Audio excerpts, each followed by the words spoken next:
I think that we can start 601. So good afternoon or good morning, everyone. Depends from which part of the world you are connecting. So my name is Alberto Frigerio. I am the Dean of the School of Politics and Law at Almaty Management University. And today we decided to organize an event on the topic, what is happening in Ukraine, facts and critical reflections. And as guests, we are honored to have three internationally well-known experts. So Dr. Sergei Sayapin, he is Associate Professor and Associate Dean of the School of Law at KIMEP University. Thank you very much. Dr. Michael Rochlitz, he is Professor of Institutional Economics at the University of Bremen. And Dr. Daniela Herrera, she's Associate Professor of Political Science and International Relations at the University of Catania. So I'm very glad to have these amazing speakers with us. They have a huge knowledge about what is happening, about the framework in which the event actually is taking place. And actually they will allow us to understand more this event from different profiles, from the legal one, from the political, social, political, economic one, and from the perspective of international relations and the foreign policy. So before starting, just let me clarify some technical aspects. So in the first part of the event, we have an open dialogue with our guest. I kindly ask our guest to provide, to constrain their answer to 4 or 5 minutes so that we might analyze the event from multiple perspectives. And differently, in the last 20-30 minutes, we'll allow our audience to ask questions for our speakers. In that regard, please, if you want to ask a question, raise your virtual hand and define to whom you want to ask the question, and please be short. So in this case, we will have time for multiple questions, okay? Last note, I'm aware we are going to talk about a hot topic that might easily and naturally raise emotion. And I spoke about that from my personal experience just a few days ago. Still, I really invite everyone attending this event to keep calm and maintain a professional communication. Okay, we want to develop something constructive here and understand better what is going on. I believe we can start. And I would like to start with Professor Herrera. Please, Professor Herrera, could you please briefly tell us about the facts? So what it is happening in Ukraine right now? Thank you. So first of all, let me thank you for this kind invitation. And I will be delighted to try to contribute. I'm not an expert on Russian politics, but I have the chance to work with several Ukrainian universities and to work mainly on civil society, local civil society. So what is happening? If I have 4 minutes, maybe 3 minutes and a half now, I can say that what we are experiencing at first sight, let's say, it's something that the global system has not experienced for a long time. So a military invasion from one country to another. There are several factors involved, from strategic factors, economic, political, social factors. And this is opening, obviously, several issues, economic problems, military issues, obviously, the humanitarian dimension. And this is also having an impact on the international politics in the relations among different states. So we are experiencing a military invasion, an escalation of violence, which happened quite quickly, although it was defined as a special military operation, but it is actually a military invasion. And what is happening is also that the international community, including the US, European Union, European states, either as member states or as European states, China, other, Turkey, all relevant regional, but also non-regional political actors to react. And we are also assisting as a quite diverse reactions in terms of, diplomatic one, military one, humanitarian reactions as well. Also, it would be interesting to see how this will impact EU and also impact NATO, and also the role of NATO in the region. Yeah, I stop here for a few minutes, and then I look forward to further comments. So thank you very much for your intervention, and I would like to move to Professor Sayapin. From an international legal perspective, is this military intervention legitimate? Thank you very much, dear Professor Frigerio, dear colleagues. First, I was planning to speak, to focus on two questions. That is the role of international law in this situation, and the international legal and possible international legal implications of the situation for Kazakhstan. But given the time constraint, I will focus on the first part, and probably if there is an interest, we could discuss the second part in the questions and answers session. So I will not speak about the obvious things because some other colleagues have discussed this before me. If you look at some of the world's best known international law blogs, you will find interesting texts on the importance of the crime of aggression as such, on the potential role of the International Criminal Court in this conflict, on the role of the United Nations General Assembly, which adopted a groundbreaking resolution just a few days ago, or on Ukraine's new claim against Russia at the International Court of Justice. So, to me, those things are pretty much obvious, and I will not speak, I will not focus on them. What I would like to highlight is Russia's current policy relating to the way it is using the language of international law in the current situation. And I think this is very notable.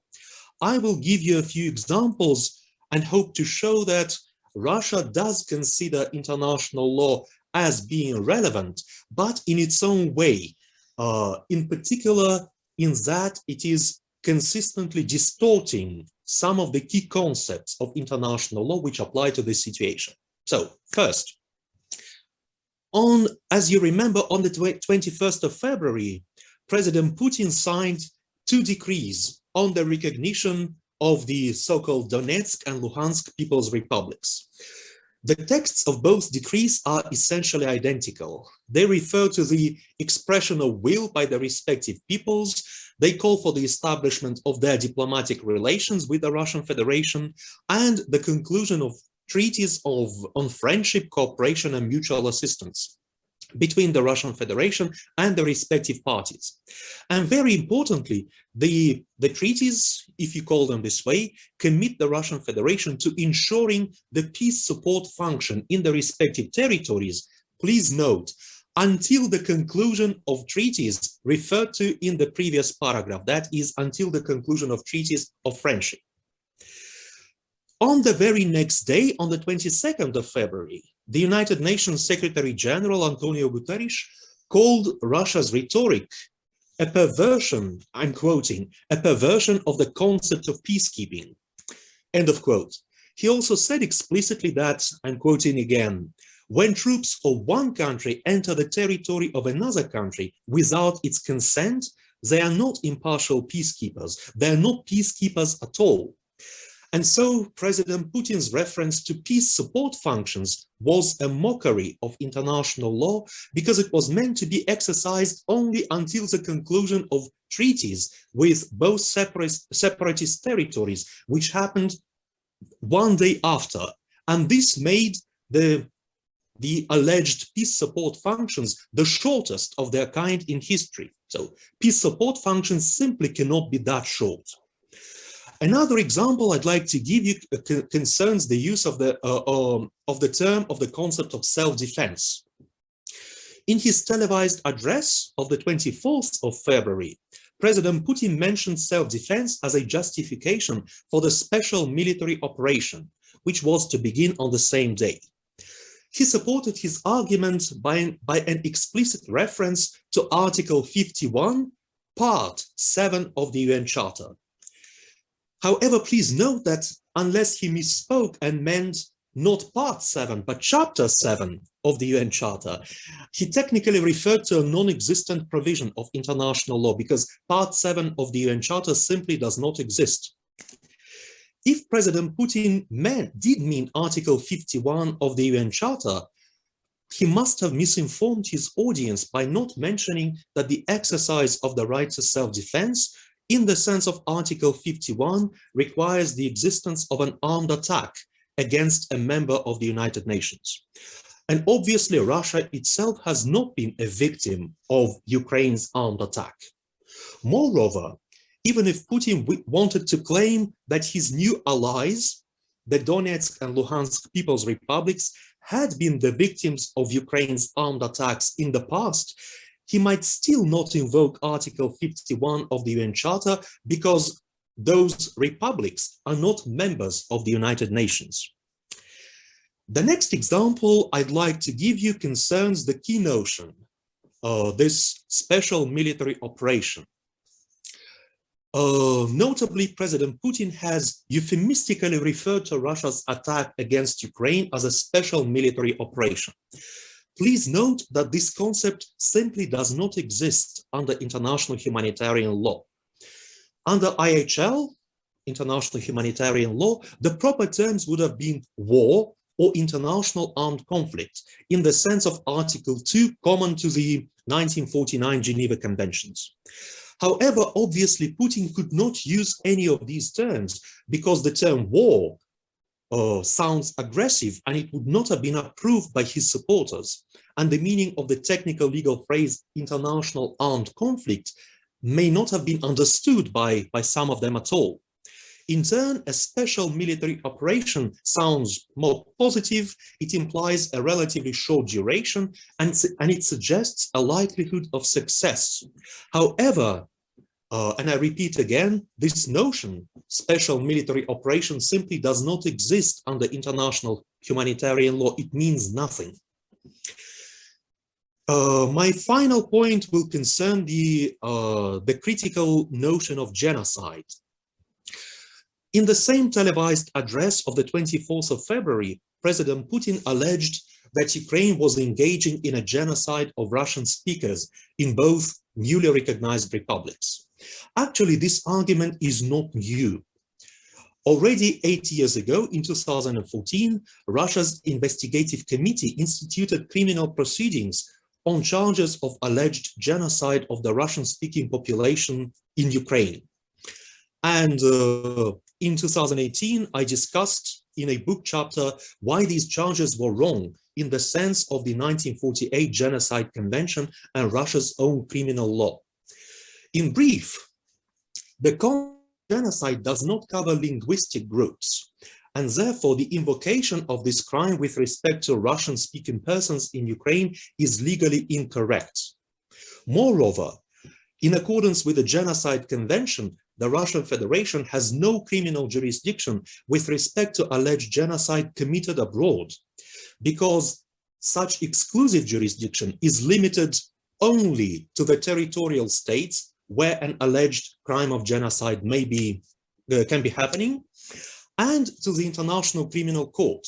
And extending such jurisdiction extraterritorially for the purpose of protecting compatriots abroad is not in conformity with international law. And so, on the 27th of February, Ukraine invoked a similar argument and filed a claim against Russia before the International Court of Justice. Next week, the first hearings will take place, and we'll see how things will develop. And so I'm concluding my introductory speech, and I would like again to emphasize that Russia is now playing with the language of international law. I suppose with the goal of misleading its own population and supporters in other countries. Enterprises like the aggressive use of force against Ukraine do require popular support. And in this situation, such support is ensured by manipulating public opinion and misplacing concepts. I believe it is now very, very important to explain everywhere, and especially in the post-Soviet space where Russia's influence is very significant. So to explain how things stand from the point of view of international law, to clarify the correct meaning of relevant rules and to do so in plain language. And I hope this is what I am doing here and now, and I thank you very much for your kind attention. Thank you very much for your intervention. I mean, there are some really interesting and thought-provoking consideration about how the legal languages has been used as tool of propaganda as well. And this is something that we do not see frequently, actually, or at least it was since a while, as it was mentioned earlier, that we didn't assist to something like that. Professor Rochlitz, in the newspapers, we read that the value of ruble is collapsing and many multinational corporations are leaving Russia. So what I would like to ask you is, what are the already observable consequences of this conflict for the Russian population? Mm-hmm. Yeah, thank you, Alberto, for the invitation. From the first day of the conflict, it was clear that this would be a massive, unprecedented disaster for Russia's economy and for Russia. It's a disaster both for Ukraine and for Russia. For Ukraine, for obvious reasons, because the country's infrastructure is being destroyed, and already today we have seen massive damage, but also for Russia. And this is also the big strategy that it's completely unnecessary step that brings huge harm to the Russian population. One has to take a step back and to think about, where did Russia's economy stand 2 weeks ago? Russia's economy wasn't in such a strong position. Russia's economy has been stagnating for over 10 years. If you look at the GDP per capita, it was only $600 higher in 2020 than it was in 2008. So for the last 12 years, the country hasn't really grown at all. There were some attempts at economic reform in the time when President Dmitry Medvedev was president, between 2008 and 2011, when they tried to establish a more entrepreneur-friendly climate. But when Putin came back as president, these reforms were more or less stopped in 2012, and since then nothing has really happened. The main problem here is that we have all these competing security services within Russia that exert huge pressure on entrepreneurs, on investors in the country. There's this problem of corporate raiding, Raiderstva, when companies are expropriated by the security services, and this has a huge negative effect on investment. And these institutional problems haven't been addressed in the last 10 years. They still exist today. So this is the starting point. We have economic stagnation, and now we have these massive international sanctions that are already today having a huge effect. We have seen the ruble collapsing. About 50% of the reserves of the central bank have been frozen. The central bank can't access them anymore to kind of attenuate the effects of the economic crisis. But even more seriously, what is my view that the most serious problem are the import restrictions on all kinds of high technology goods. What is being the kind of manufacturing industries that are at the moment working in Russia, they depend on foreign imports, and these imports are no longer there. They have been stopped. So basically, that the whole Russian manufacturing industry, that the industry that should be expanded in the next 5, 10, 15 years in order to get away from oil and gas, is no longer able to work. And this will have massive implications for Russia's economic future. It's going. I still can't really believe that this is really happening, and it will have massive consequences for Russia's economic future. It will also have massive consequences, obviously, for Russia's population. And this is also kind of a big tragedy, because we know that most of the media in Russia is controlled by the state, that people don't really understand at the moment, I think, what is happening to them. They probably start feeling that something big is happening because they can't get money anymore from the ATMs. Ruble, the exchange rate is not much higher. But if you think Russia is not a rich country, 25% of the Russian population live below the threshold of poverty, and especially old people with small pensions, the babushkas in the villages, they have already today, they have huge difficulties to survive. And then imagine what will happen with 20, 30, 40% inflation, which is kind of the predictions at the moment from the international experts on Russia's economy. Everything will become 50%, 40% more expensive. Basic basic goods are going to be much more expensive, and these people will have huge difficulties to survive. Next problem is going to be Russia's agriculture, which depends on imports of seeds. And these imports are no longer going to happen. So it's for the moment, I don't really know where this is all going, but it's going to be, the implications are going to be massive and very negative for Russia for many years to come. Thank you, Mikhail. I have to say that some effects are already visible also in Kazakhstan, for example, in the value of tenge, that unfortunately, I mean, it also significantly declined in exchange with dollar or euro. Professor Herrera, still there is something to me that is not clear. And so what are the reasons behind the Russian military intervention in Ukraine? And why right now? I mean, why exactly in this moment? Well, this is very hard to say in a few minutes, but there is a wide range of factors that we can highlight. And I would say, just to summarize, that the Russian Federation has always managed the so-called sphere of influence in a very specific way, addressing local political elite. It's a huge area going, including obviously Belarus and Southern Caucasus countries, Ukraine, obviously, and Central Asian countries, obviously. And so this is a huge area in which there are several differences in terms of local political elite, local political regimes, and obviously relations with Russia. So definitely looking at what happened in Ukraine, we see that these relations with the local political elite has always been very difficult. And also with the need to contain the very extremely vivid local civil society. So we had, the revolution there, the Euromaidan effects that completely subverted the local situation, the new democratically elected government that has always how can I say, express a different pro-European and pro-NATO approach. So the country has always been very strategically relevant for the Russian Federation, but it's also a very strategic country for different reasons. For obviously the pipelines and the nuclear central areas here, also from an agricultural point of view. It's a very rich country, so it's always been considered very strategic. Also the port, the southern area of Odessa, for example, that is right now at the core of the Russian military operation. So it is expected that now the Russian will focus on the Odessa, so the strategic port. So the country is huge. The country has always been strategically relevant. And at the same time, I can say that the country has been always in touch with the Western countries, either the United States, obviously, but also with the European Union.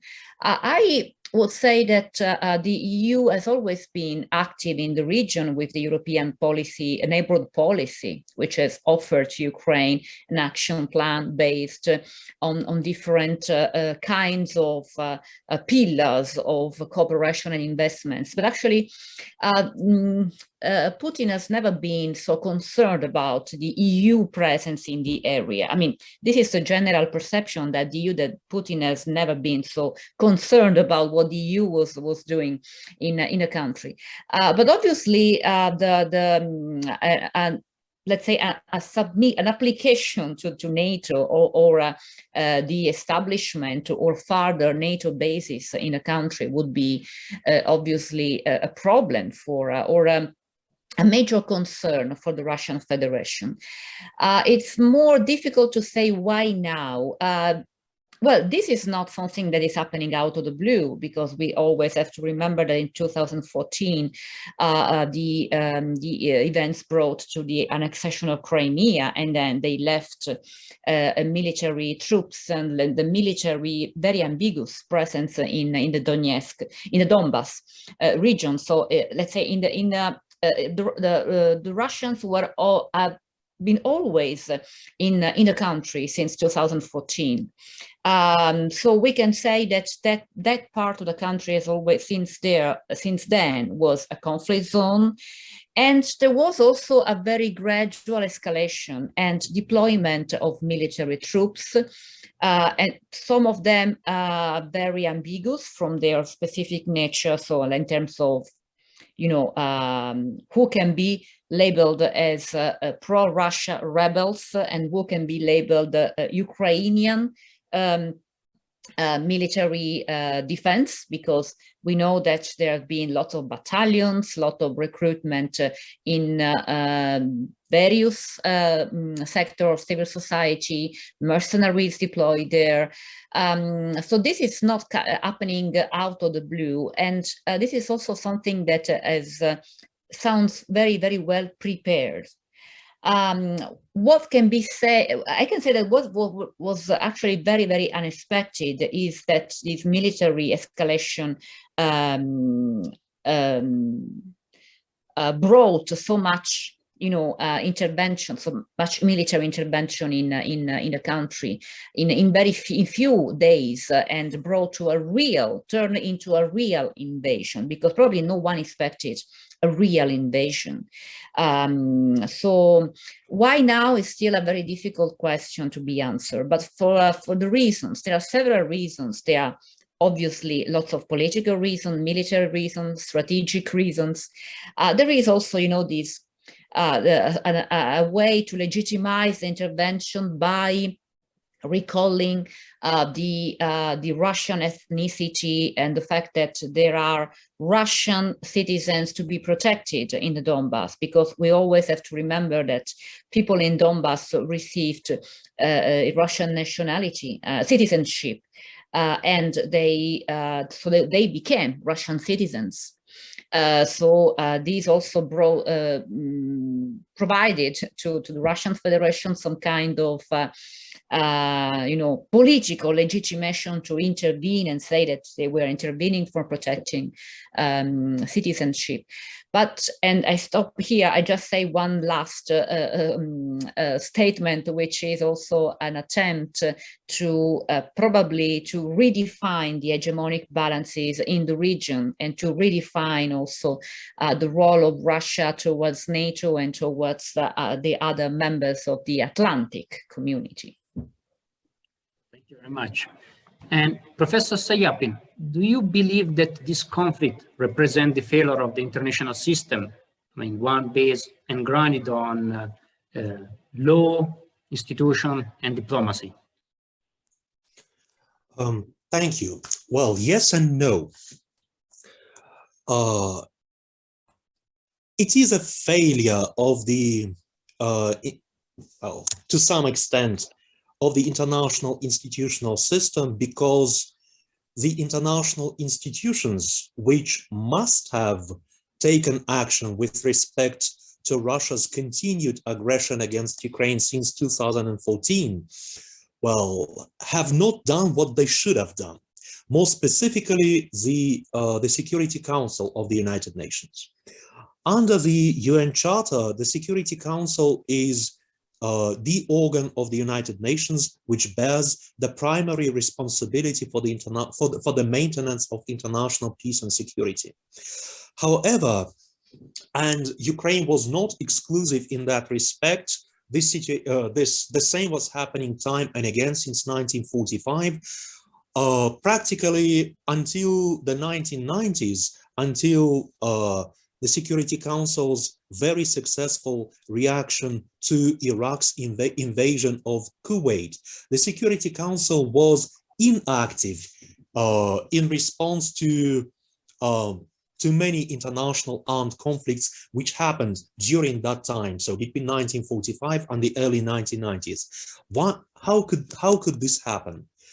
Well, because and here's the second part of my answer, because the Security Council was constructed in this way. It is a rule under the Charter of the United Nations that the 5 permanent members of the Security Council can veto any substantive decision if it concerns them or their allies and friends. And this is what they have been doing. And this is what Russia has been doing consistently in the Security Council since 2014. So the Security Council was effectively paralyzed with respect to the ongoing conflict in Ukraine, but it was paralyzed not because something was malfunctioning. By contrast, it was paralyzed because the rules were set up in such a way. And if you ask me what to do, well, I will say the United Nations Security Council needs a reform. And of course, well, everybody seems to agree that a reform is needed. Several reform plans have been proposed. They are under discussion, but nobody really knows which way should be taken and which of the plans is better and when a reform will happen, because it will only happen if and when it is supported by states, by the members of the United Nations. So to conclude on this, because the Security Council was paralyzed with respect to this conflict, and this paralysis was to be expected, alternative avenues had to be sought, such as the General Assembly of the United Nations, which condemned the aggression of the Russian Federation a couple of days ago, and the resolution, if you read it, is worded in very, very strong terms.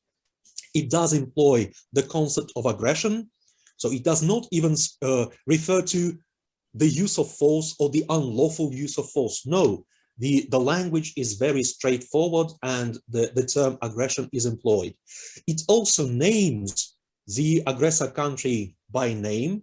So if you look at some earlier resolutions adopted by the General Assembly and dealing with the use of force, you will notice that often the states using force in violation of international law were not even mentioned. But here it's unequivocal that it is the Russian Federation. And some regional institutions, such as the Council of Europe, the OSCE, NATO, the European Union, have also been speaking out very explicitly and very decisively against Russia's continued use of force against Ukraine over the past 8 years. And I believe personally that the reactions on the part of such regional institutions may even be potentially more effective than the institutional response in the United Nations, because regional institutions, they are more dynamic. They can make decisions more quickly. They can be more resolute, and they're less heavy than the bureaucratic machinery of the United Nations. Let me stop here. Thank you very much. Well, I would say that it's since at least 20 years that there are talks about how to reform the United Nations. Unfortunately, we are still at the same system. So it seems for me that it doesn't work, or it doesn't work anymore, at least. But the complex step is how to change it and how to get the support from the countries to proceed with an effective change. Professor Rochlitz, I read different opinion about how the international community should deal with Putin. So there are many authors who believe that basically Putin's understand only the system of power, and therefore we should proceed with a kind of power response. On the other hand, actually, rather recently, I think it was on The Guardian, I read a rather different article in which the author, I forgot now the name, but was stating that if we represent Russia as a Machiavellian state, then this will inevitably lead just to an escalation of power, and we'll never get to a kind of resolution of the current event. And on the contrary, we should try to understand what can be offered or what can be done in order to get a kind of, not to get necessarily to a compromise, but at least to establish some common grounds on which then the actors can discuss. So politically, what can convince Putin to step back in your perspective? Yeah, thank you. This is a very good question. I've been personally in my research, I've been following Putin and reading his speeches and looking at his interviews for now almost 20 years. And Putin always seemed to be a rational actor. I mean, you don't have to accept or to like what he did, but most of his actions, in his view, made sense to consolidate his political position in Russia. And somehow I have, and many colleagues with whom I have spoken to in the last couple of years, days, we have the impression that something happened in the last weeks or months, and then this is no longer the case. If you look at the two speeches that Putin gave 2 weeks ago, they were no longer the speeches of a rational actor. They were kind of sometimes incoherent, sometimes a bit weird. He was a bit Trumpian in his rhetoric, jumping back and forth. It was no longer a scripted speech which he was reading. He was just speaking freely, and he was really, really angry and emotional, and in a way that we haven't seen him before. So I would say that to a certain extent, he doesn't really seem to be that much a rational actor anymore, and then this makes it really difficult for the international community to interact with him. Because we have seen this yesterday when Macron was speaking with Putin for 90 minutes. Macron, at the end of the talk, said, I mean, he doesn't really know what to say or what to do anymore. It's difficult to reach Putin. And so really, in this in this conflict, Putin is a key figure, and understanding Putin is very important, and it's difficult for us to understand him. So which brings us back to the question that we have just discussed. Why did he start the conflict now, and why did he start the conflict at all? Why did he take this step? Which, if you think about his decisions in the past, they were always risk-averse decisions. And then when there was an overwhelming probability that Russia could profit from it, and the risks were kind of controllable. And this is no longer the case. With this invasion, it was clear from the beginning that there would be huge financial, economic, political risks involved. So my guess would be that we've worked a bit in the past with colleagues on the security services in Russia, how they work.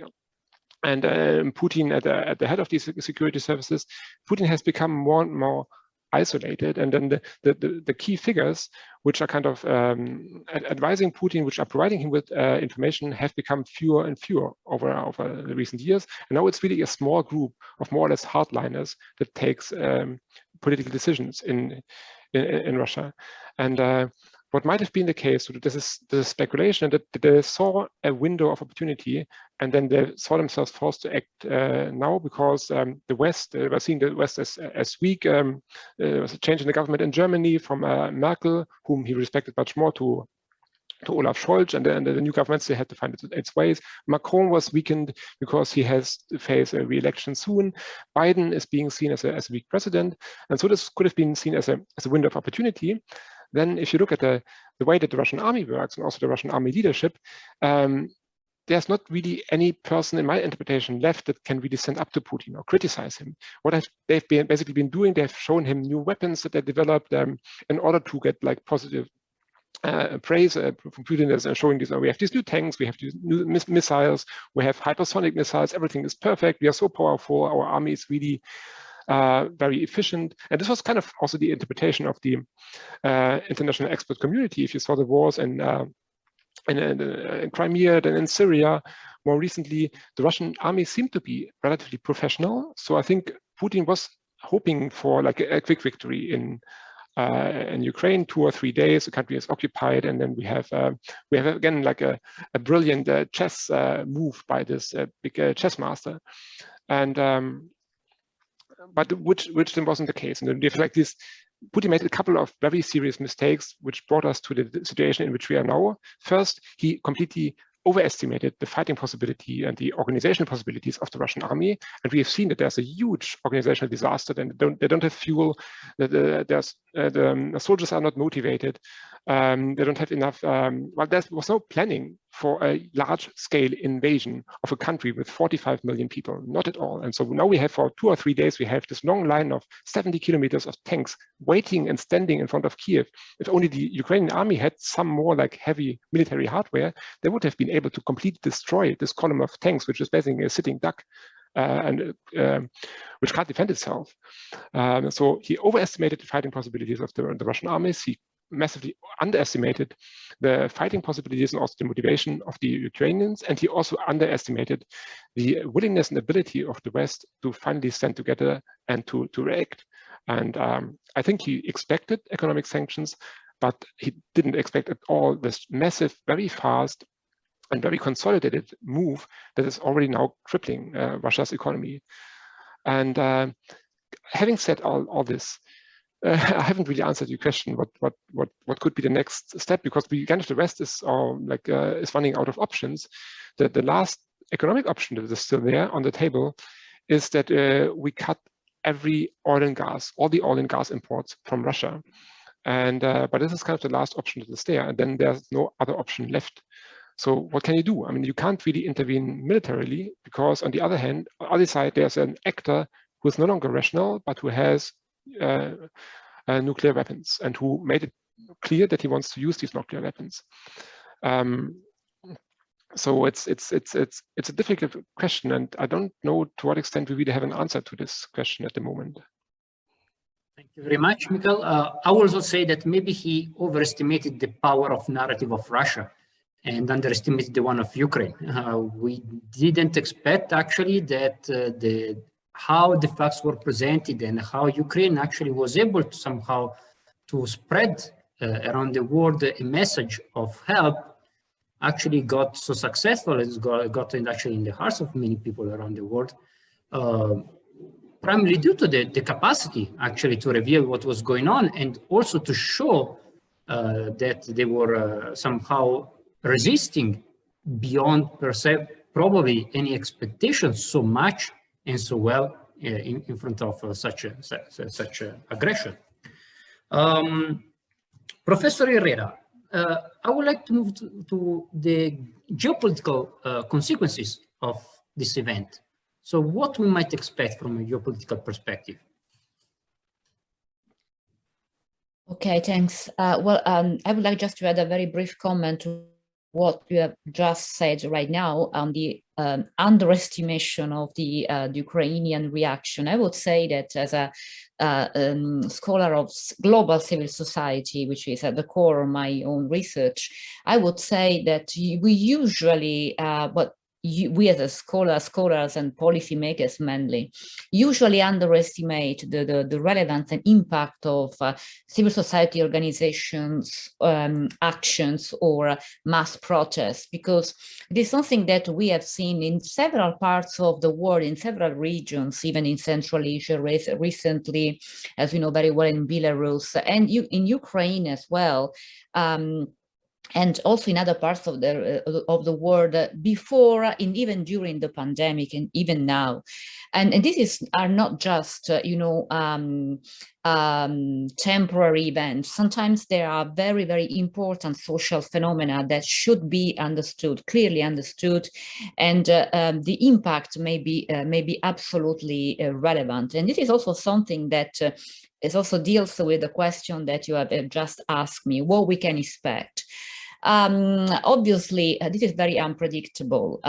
We are now witnessing something that has never happened in the global system. It is true that war and conflicts have always been part of the global system, but different kinds of war, like civil wars, proxy wars, and unfortunately, there are wars everywhere.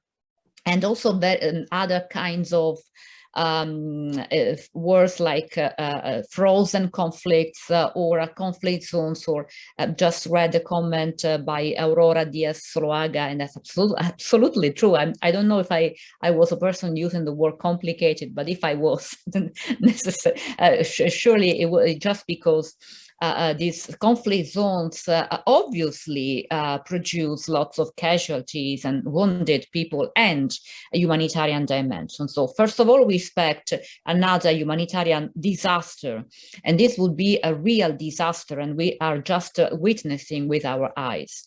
We may expect a change also in the relation in the EU as well, because Ukraine has submitted a request to enter the European Union, and we know this is absolutely difficult. Obviously, they expect that there are some kinds of special procedures to facilitate their entry. But at the same time, we know very well that entering the EU requires lots of constraints, political, economic, and social constraints, and the latecomers like Romania, Bulgaria knows very well, and also the Western Balkans are in the waiting room, and they have been there for many years. So this will require lots of, this will have an impact on the EU. This will have an impact also on the way conflicts and wars are managed, because for the first time, obviously the EU is still quite slow, but for the first time, we are witnessing no more EU as a civilian power, but a EU that declares that weapons and lethal weapons should be sent to Ukraine for supporting the local resistance. So we may expect some changes also in the way the EU will manage conflicts in the near future. We expect some changes probably in the way, in the dependence from Russian led pipelines, let's say. So we may expect, well, it may also bring to more efforts on the part of European states to develop their own sources or alternative sources, but this can probably contribute to change a little bit the design of the actual pipeline situation.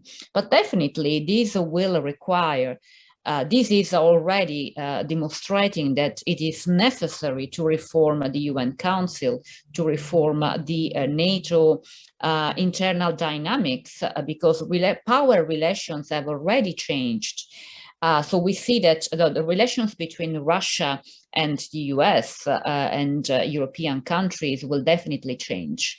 Probably the role that China has played so far will change in the future. So power relations are definitely going to change. And this will also have an impact on institutions, as Professor Sayapin said that he talked about a failure of international institutions. Well, we may say that international institutions will need to be redefined, because international institutions are also a reflection of power relations and the way they can do what states allow to do that,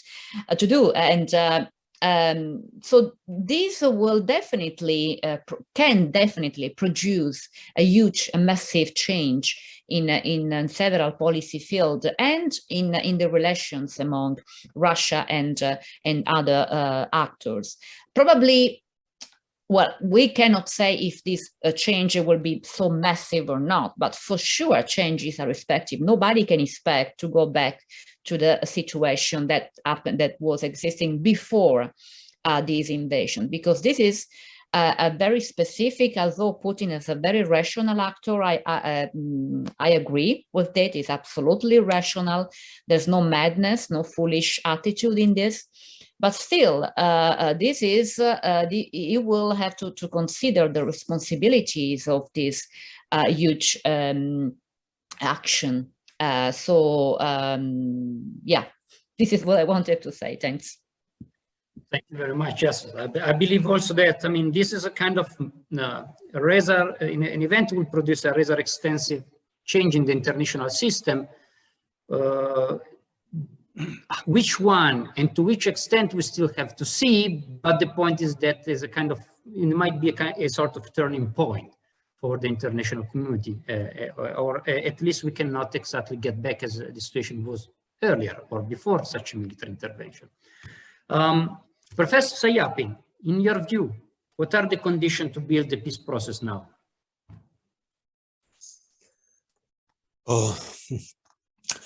Si vis pacem para bellum. I think, and dear colleagues, please correct me if you disagree with me. I am not a political scientist, but I believe to answer this question, professional political analysis is required. So with that disclaimer, I will focus on two conditions for peace. First, military victory on the part of Ukraine. Without it, no peace can be hoped for, because President Putin has a very clear position on Ukraine's Ukraine's statehood. He has repeatedly said in various formats, in various speeches, that he did not consider Ukraine as a state. He was basically denying statehood to Ukraine, and the current invasion is another proof to that.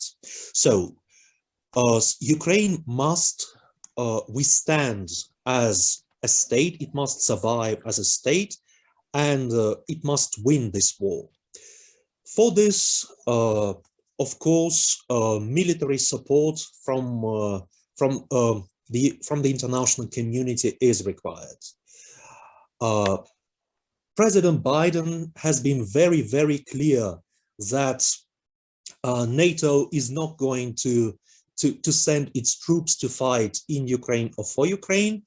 Well, Ukraine probably has to accept that as a part of reality, and to make its military planning with due regard to this position of the United States and of NATO. Ukraine will probably have to fight on its own in terms of personnel, but with extensive military support from its allies in terms of military equipment and weapons. And Ukraine is already getting this support from the European Union, from the United States, from other countries, and this has to continue, because without a military victory, Ukraine will hardly survive as a state. My second point concerns sanctions. Sanctions, and they already are working, have been put in place to weaken Russia's economy, including its military economy. And so in order to weaken Russia's military effort, sanctions must continue, and if need be, they must be reinforced further. As you mentioned, Professor Frigerio, probably to the extent of cutting off Russia's oil and gas supplies to the West. So the combination of these two factors, Ukraine's continued military efforts and the continuation and, if need be, reinforcement of sanctions against Russia's economy, should probably result in something positive for Ukraine, and, if you wish, for the rest of the world, because we said on a few occasions during this discussion, because that nobody knows what exactly is in President Putin's head. Nobody knows how he sees the world. Nobody knows what he would like to do after this. But it's not excluded that further invasions and further special military operations could be on his mind, especially if you remember repeated statements on the part of other Russian politicians to the effect that Kazakhstan did not have statehood. Kazakhstan received a territorial present from the Soviet Union. Although there is no direct threat in statements like these, well, quite obviously they have very clear implications for some other post-Soviet nations as well.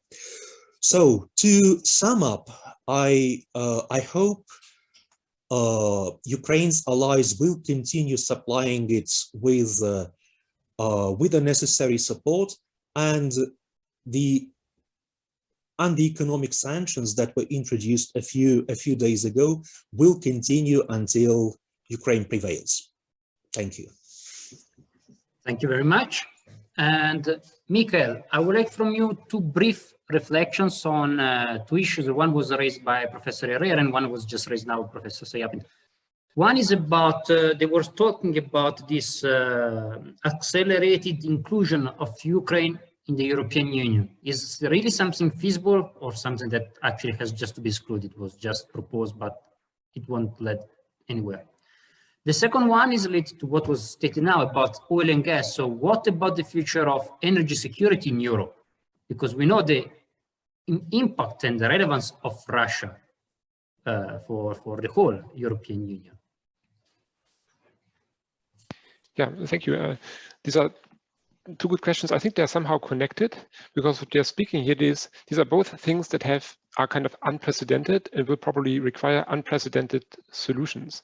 As Professor Herrera already mentioned, I mean, the EU accession process is hugely complicated. It's a long process and there are all kinds of requirements, but we have seen that the European Parliament was very united. And at the moment we have really an unprecedented, again, unification of the European Union, ironically, as a result of Putin's policies. If you think that Putin has been trying for 10, 15 years to divide Western nations, and now he's achieving exactly the opposite. And I think it could be, I mean, it's still unlikely, but I wouldn't say it's impossible that there is going to be a decision by the European Union to make this symbolic step of offering Ukraine EU membership and saying, okay, we have all these kind of formal requirements which we have to talk about later when the war is over, but for the time being we'll just offer you a place on the European flag and then to really show you that we are supporting you. And I think this could be I don't know if it's going to happen, but it could be a possible step. On your second question on oil and gas, on the one hand, this is, as I already said, this is one of the last sanctions that still Europe has in the as a possibility, or the West has a possibility, if something even worse happens than what we are seeing at the moment, if there's kind of massive attacks against the civilian population, or if Putin starts using some kind of weapons of mass destruction or tactical nuclear weapons in Ukraine, then I think this is going to be the next logical step, that you completely cut the country's exports of oil and gas, which will really cripple Russia's economy massively, because more than 50% of the state budget comes from oil and gas. And it's going to be very costly for the European Union, but it's not impossible. I mean, most countries in Europe are economically relatively powerful and have the resources. They have to pay a huge cost, but they probably will be willing. There will probably be the political will to pay this cost, which would also be a very powerful signal to Putin, to tell him, to basically show him that the West isn't the weak actor that he's so expected. If you're kind of willing to hurt yourself to show a signal, then the signal becomes much more credible. And in the longer run, this kind of plays also in the policy agenda of many European states, which want to get away from oil and gas anyway. And in Germany, we have had these debates for many years that you change the energy mix of the country. You have to reduce the dependence on carbohydrates and go to the wind and solar energy. And obviously, this has somehow to be bridged. And you probably have to buy liquefied natural gas for a couple of years, which is going to be way more expensive than the gas from Russia, but it's not impossible. And and both for the accession to the European Union and also for a complete cut-off of Russian oil and gas exports, I think it's in the, how to say, it is a possibility if the situation becomes even worse in Ukraine. Okay, thank you, Michael. I think thank you to all our speakers. I mean, I think now we have more and better understanding about the event and also its different ramifications, both from a legal, political, and socio-economic perspective. And thank you very much for your thought-provoking reflections. I will interrupt the open dialogue and will open the question and answer with our audience. So I saw before already that there was in the chat one question. If I'm not wrong, Stephen Hall, you would like to raise your question or can read it? Up to you. Sure. It's just a question about, I have two, but I'm not going to be greedy. I'm going to confine myself to one so that other people have a chance. It's a question to Professor Sayapan. The Chinese, the regime in charge of the Chinese mainland, the People's Republic of China government, has asserted publicly recently that the sanctions, or at least most of the sanctions that have been promulgated against Russia and individuals associated with Russia are unlawful under international law. Personally, I think that's a highly dubious assertion, but I have some reasons for that. But I'd be more interested to learn from Professor Sayapan what he has to say about the legality or otherwise of the sanctions regime that's being rolled out against Russia in response to the invasion of Ukraine. Well, thank you very much, Professor Hall, and it's my pleasure to finally see you. We've been in touch for some time, but finally we're meeting, albeit virtually. It's good that I was able to see your question on the chat a few minutes ago, so I could prepare my answer. And Alberto, I see I cannot share my screen right now. Can I? Is it possible for me to share my screen? Let me see what we can do it for this. If not, I'll say what I have to say. But it would be great to show the content of my screen. Under international law, the regime of international responsibility is regulated by a document adopted in 2001 by the General Assembly of the United Nations. The document is called Articles on Responsibility of States for Internationally Wrongful Acts. You may immediately ask yourselves and me, well, why are you referring to a document adopted by the General Assembly, whereas most decisions of the General Assembly are not legally binding?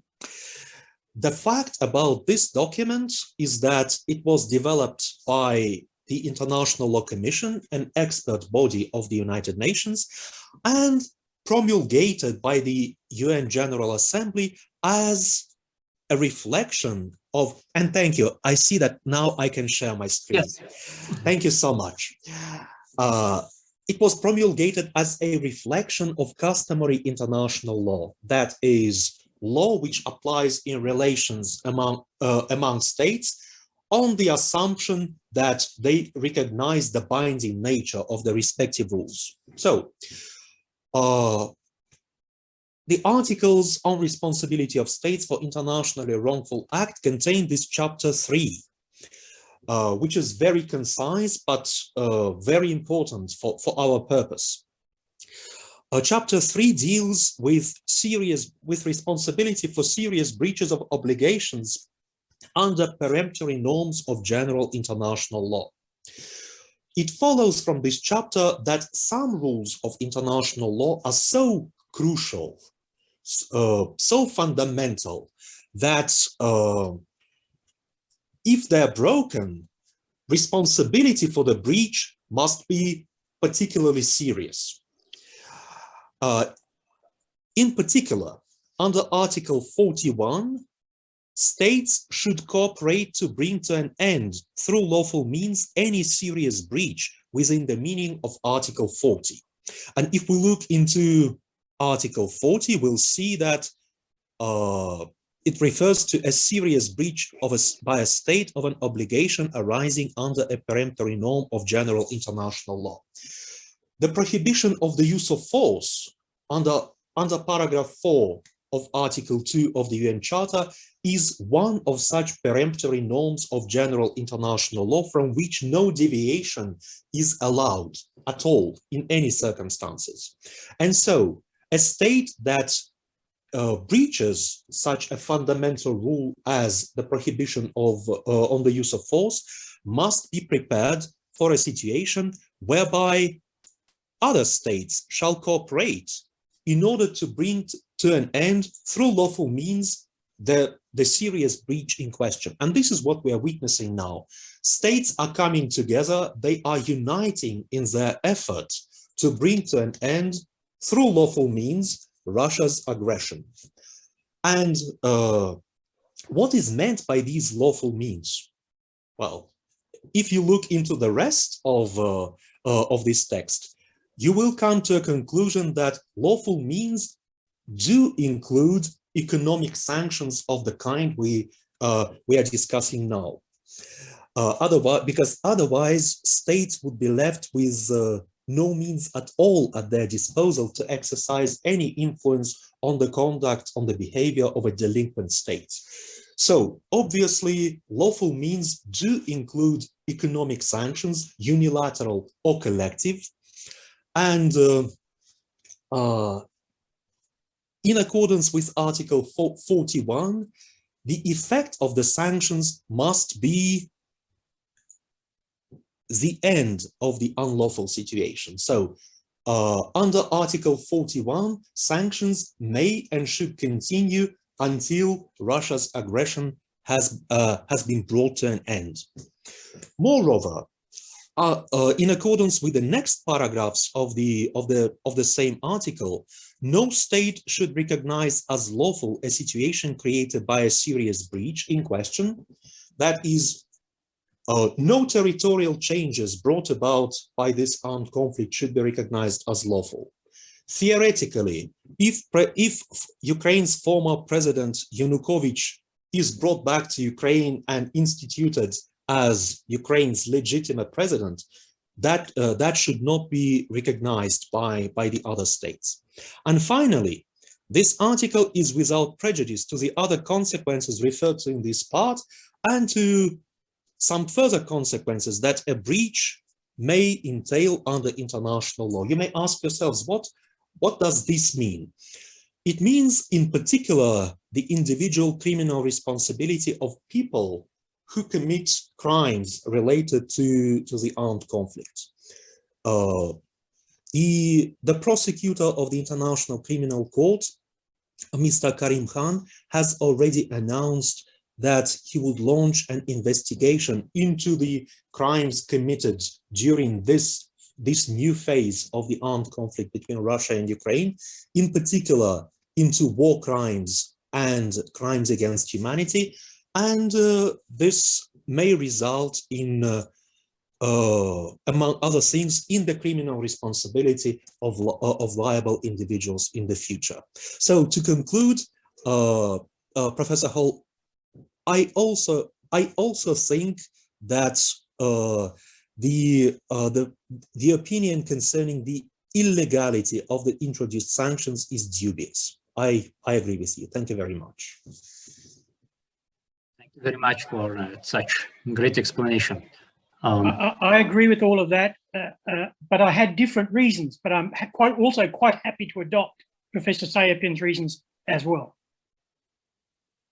Great, fantastic. Okay, are there other questions? Please, if you have, raise your virtual hands and we can give you the word.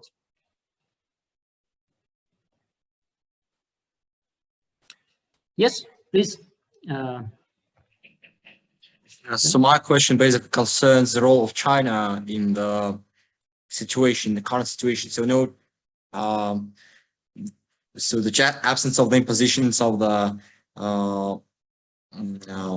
sanctions, and especially in the banking system, does it officially mean that China supports Russia, or it just abstains and waits for the moment? And how it shall be evaluated both in the spheres of the international politics and international law? Maybe this question is for you, Professor Herrera. Yeah, thanks for the question. Obviously, I will just share a few comments on the perspective of international relations. But basically, I have the impression, but we all have the impression that China needs Russia exactly as the country needs other partners. So it's not just supporting Russia or going against Russia. It's an abstentionism which is politically and strategically driven. Probably, we know very well that China has demonstrated to be a very rational power in these last decades, and also needs. China is very interested in developing its own economic and commercial relations, and to let them not be damaged because of the war. And also, we know very well that from an infrastructural point of view, China is interested in developing these ambitious Belt and Road initiatives, and from that point of view, the whole Russian sphere of influence is absolutely necessary. At the same time, we will never expect that China can be against Russia or in favor of the NATO system and the Atlantic community. That would be absolutely, let's say, using the diplomatic language, very difficult. That it's unlikely that this can happen. So probably it can be that China is still waiting to see how the conflict will develop, and also how the Western reaction will develop. But we also know that has offered some kind of intervention in diplomatic terms. So we may say that the Chinese role will probably be relevant in the future, but it's very, very rational. So the Chinese don't want to be too much involved in the question, and they will try to not get involved as much as they can. That's my idea. Thanks.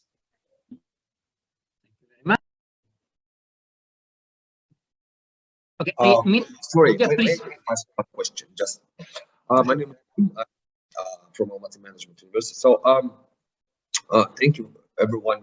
It was very informative and interesting, you know. But I got one question regarding how, according to your opinion, should universities, I mean communities, act in this situation? For example, Kazakhstan situation. Official recognition is neutral, right? So we are not recognizing, I mean, we are neutral. But we see that civil society is collecting humanitarian aid, collecting money, sending to Ukraine, you know, helping them. Should universities act as a part of civil society, or should they be neutral? Thanks. I mean, it's about the third mission of the universities. Okay, I think we can start with Mikhail and then move to all speakers for this question, I believe. Thank you for this question. This is a really good question, which we fear at the University of Bremen in Germany, which we have been debating with the leadership of the university and our colleagues during the last couple of days, and there are different opinions. Some people say that because of the gravity of the situation, every and all institutional ties to universities in Russia should be cut. And we have, for example, we have a very close cooperation with the Higher School of Economics in Moscow, and then where I taught as an assistant professor for 5 years a couple of years ago. And this is not my personal point of view, because how I understand the Higher School of Economics has been under increasing pressure in the last couple of years from the Russian leadership and from Putin and from the secret services. They have now, since December last year, a vice rector for security affairs who is a former FSB general from the region of Belgorod, and they are under massive pressure. And they, I mean, most of my colleagues, or all of my colleagues that we are working closely together, they are not in favor of this war. They are hugely shocked and sad and depressed by this whole situation. We had an emergency meeting of an institute we have been building during the last 10 years 2 days ago, where we were debating how should we continue with this institute. And some colleagues said we can't continue anymore, we have to shut it down. We have and others were in favor to keep it going, but the mood was very sad. And then almost all my Russian colleagues were thinking about leaving Russia right away, or leaving Russia in a midterm perspective in the next couple of months. There are rumors that the borders will be closed in the near future. There are rumors there will be military mobilization so that all males between older than 18 will have to join the army. And so people are really afraid. And I think it's the wrong move in this situation to cut institutional ties and then to punish these people who can't do anything. I mean, who are not responsible for the situation even more. But these are really debates which I think at the moment are being held in most universities and most academic institutions. And there's no easy answer, but probably one last point. So we discussed the situation of our research center, which we have been building over many years. And if we should close it down, write a letter to the Russian government in protest and say, we can't continue working anymore, the situation is so serious. But if you close it down, it will be very, very difficult to really build something like this again and have it as a point of access in Russia for the coming next couple of years.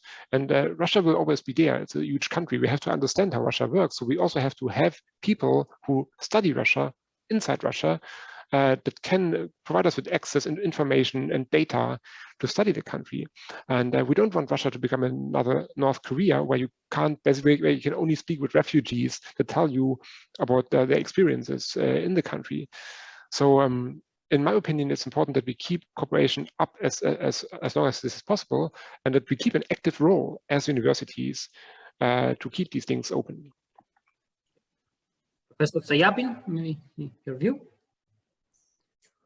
Oh, thank you. I think we should distinguish between institutional positions of universities and individual positions of academics. It's up to universities to formulate and publicize their institutional positions, as the case may be. Or the same applies to learned societies, in particular societies of international law. In the past, over the past days, some of the world's leading international law associations, such as the American Association of International Law and the European Association of International Law, did publish their official statements on the conflict, and I think it was a right move.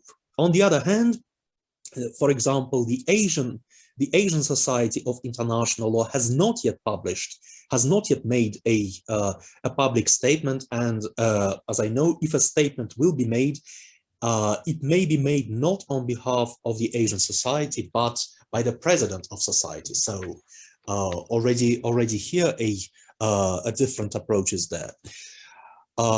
Some universities published their official positions. For example, the Moscow State University published one just recently. Although I read on Facebook, a friend wrote that his father, who is a member of the Moscow State University's academic council, has not heard of this statement, and the statement has never been on the agenda of the academic council, but somehow the statement appeared. So the point I'm making here, that institutionally, universities and learned societies should decide for themselves, given their particular relations with partners in the Russian Federation and in other countries. As concerns the role of academics, I welcome professional academic debates on these questions. I think we should not shy away and be silent about these things. I also welcome debate between academic opponents. Say, it's fine for people to hold individual views. However, and it's fine to engage in debates with a view to attempting to change those views as a result of civilized dialogue. If the dialogue leads to nowhere, well, that can happen as well. But I truly believe that we as academics must be faithful to, well, we have to be conscious of our responsibility, and we have to be faithful to our noble mission. And particular responsibility is due to international law academics, because this whole situation is, of course, it is about international relations, it's about international politics and economics, but very importantly, it is about international law. And I believe it is every international lawyer's mission to talk about the current developments, to explain objectively and calmly what international law is about, how international law regulates conflicts like this, what the consequences should be. And this is how I see my own humble mission. That's why I write. That's why I'm writing blogs, giving interviews, and participating in roundtables like this. Thank you very much. You, Professor Herrera. Yeah, well, I start with by the assumption that it's very difficult to stay neutral in front of international phenomena and any kind of international phenomena. So having said that, well, the Italian universities as a whole, as organization of Italian universities, has officially declared to stand for Ukraine, and at the same time to support those against war, obviously, but also to support Russian civil society, which is currently not supporting war and peacefully manifesting against the aggression. So, for example, at the University of Catania has also in institutional Erasmus coordinator and managing the reception of students and scholars from both Ukraine and Russia who may suffer the effects of war or the effects of discrimination. So we are openly accepting and supporting them. And at the same time, we are also collecting all those kind of stuff and together with the Red Cross and various other organizations. But I also would like to say that it is very it's very hard for me to consider civil society organization or civil society as a whole as a neutral, because in this specific moment we see a civil society, both organized ones, so organizations, but also, you know, public opinion, mass protest, or whatever we want to, or peaceful gatherings. Like, for example, the students, my own students at the University of Catania organized a flash mob in the main square yesterday in the city. So all these events are not neutral at all, because we are right now we as a civil society, we are now standing for the stop of any military aggression, for the stop to any attack to humanitarian principles and democracy and the right of people to live a peaceful life against any aggression. So in this sense, it is also important to remember that a large part of the Russian society is not supporting war and is manifesting against war. And at the same time, in Russia, there is also prosecution of people with peacefully manifesting against, as it happened also in some other parts of the region, let's say.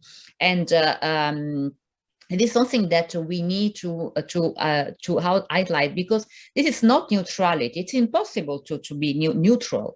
And also, when there is an aggression, an act, or a military aggression, so there is something who is suffering the effects of an aggression, it's absolutely legitimate to stand for those people and for fighting against any violation of human rights and any principle which is at the basis of civilized life, let's say. And this is a global value, a global environment. Thank you very much, Professor. If I completely agree with you about the complexity to remain neutral in a situation like this one. And at the same time, I actually have a reflection about the impact of this situation on the Russian civilian population. I believe that international sanctions are the most reasonable response right now to the ongoing events. At the same time, there are some proposals like the exclusion of the Russian team from the Paralympics game or the restriction on Russian students that make me raise some question whether actually this might be even actually counterproductive measure that even might support the propaganda pushed in Russia instead of providing effective and reasonable results, positive results for the ending of the conflict. Maybe I would like actually also to ask your opinion about this. I mean, certainly we see that the economic sanction, the issue about the SWIFT bank, the freezing of bank accounts, I mean, this seems a rather reasonable intervention. But to which extent we have justified the sanction and what are reasonable and which one are not so much, or actually might negatively affect those parts of the population who's in the streets in Moscow protesting against their own government at their own risk. I don't remember how many millions have been already arrested, but I mean, we see that these protests are going on in Russia. Maybe Mikhail, you can start here. Yeah. This is again a very good point on the smartness and of sanctions. What kind of sanctions do we really want, and to what extent? I mean, sanctions are massively, as I already said, hurting also the civilian population. And one solution which I would like to see would be, or an option could be that you just offer visa-free access to Russian citizens, normal citizens, to the European Union. We're not going to see a huge, I mean, now the context has probably changed a bit, but until 2 weeks ago, there wouldn't have been a huge wave of refugees. But these are the people that especially like highly qualified experts or students that want to go to Europe, and then they see how the European Union is working, how the institutions are working, and then can take these impressions back to Russia. What we have been seeing in the last couple of years as a collateral of these of sanctions was often that, for example, academic exchanges were cut. When in the last 2 or 3 years, friends of mine who got a PhD scholarship in the United States then couldn't go to the United States because they didn't get a visa because of political reasons. These are exactly the wrong people that are being hurt through these sanctions. And smart sanctions would be, if you look at the elites that are responsible, also at the economic, at the political elites, they are being sanctioned. They can't go anymore to their villas and their places in London or on the Mediterranean. But at the same time, ordinary people, you offer them a hand and say, we are not fighting against you. On the contrary, we want to make it possible for you to stay in touch, to come to our countries and to work together to change the world to make the world a better place. And this is not really happening enough, in my view, at the moment. So I'm completely agreeing with you, Alberto, on this point, that we have to be, here's something that should happen and that should change, that we offer normal people much more like it, also the impression that we want to support them and not to hurt them. I mean, these poor Paralympic sportsmen that have been training for years and years to go to the Olympics, and now I'm sure that many of them are not at all happy about the war situation, and they're going to be punished for the situation. So this is probably wasn't a smart move. Thank you, Mikhail. Professor Sayapin, maybe you would like to start something. Oh, well, just a few words about reactions I'm observing in the international moot court community. Well, law students annually participate in numerous moot court competitions, such as Jessup, Wyss, Jean Pictet, and many others. And of course, now opinions are divided about whether to penalize Russian teams, and if yes, to what extent. For example, the Ukraine's Jessup moot court community is calling on their colleagues in other countries to, well, to call for not to let Russian teams participate in the JESUP competition this year. Why? Because they say Russians can now participate in JESUP, whereas we cannot. We have to fight for our country. We have to, well, we are being bombarded by Russia. So is it fair at all that they do what they want and we cannot do what we want? So this is one approach. So to call for the abolition of Russian teams' participation. Another approach that is also taken by other teams is to say that they will not compete against Russian teams. So they refuse competing against Russian teams. Others call on Russian teams to disqualify themselves, so to voluntarily step down and to announce that they will not participate because of this war. Similarly, there are different approaches among judges or among academics who are involved in this moot court community. Some have resigned as judges. Others have said they would not participate in this year's rounds.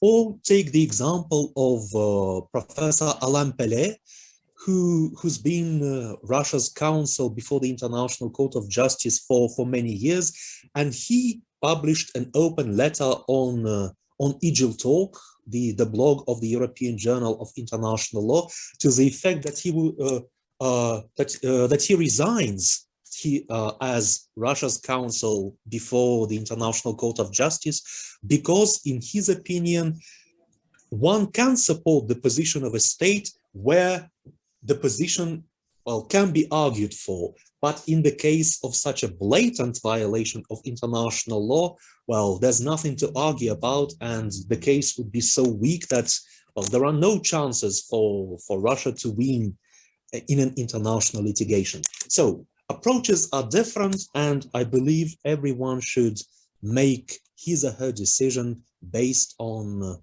his or her conscience. Thank you very much. Professor Herrera, 1 minute comment. 1 minute.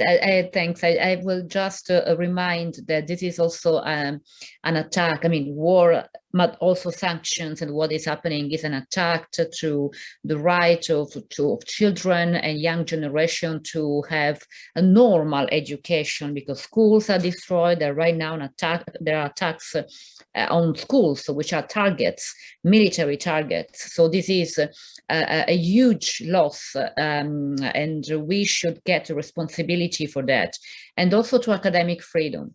So we also have to remember that there are scholars in Ukraine and Russia who are suffering and will continue to suffer for the effects of war and discrimination, and so this is an attack to not only, it may be a physical attack for many of them, but it can also be a non-physical attack in the long term. So this is something that we should also take into consideration. So academic freedom is something that can be absolutely be affected by wars, instability, conflicts, any kind of insecurities, let's say. It is always underestimated, because scholars are among those ones who suffer most, and they're not protected because there is no need to be protected in the common idea and the public opinion, public perceptions. Academic freedom is not a priority, and it should be. So we should consider that. Stop here. Thank you very much, Professor Herrera, Professor Rochlitz, Professor Sayapin. Thank you for your participation, your thought-provoking reflections, and I think we really were able to organize a really constructive roundtable. And now, of course, it's time for everyone to make her own reflection about this event and to think about what can be done next, actually. So thank you again, everyone, and also to all those people who attended our event. So please follow us. We'll try to have other very interesting roundtable in the next future. And I wish all of you a very lovely day or lovely evening, according to where you are connected from. Okay. Yep, Goodbye, thank you. everyone. Goodbye. Thank you so much. Albert, for the Bye-bye. invitation. Bye-bye. Bye-bye. Bye, everyone. Bye.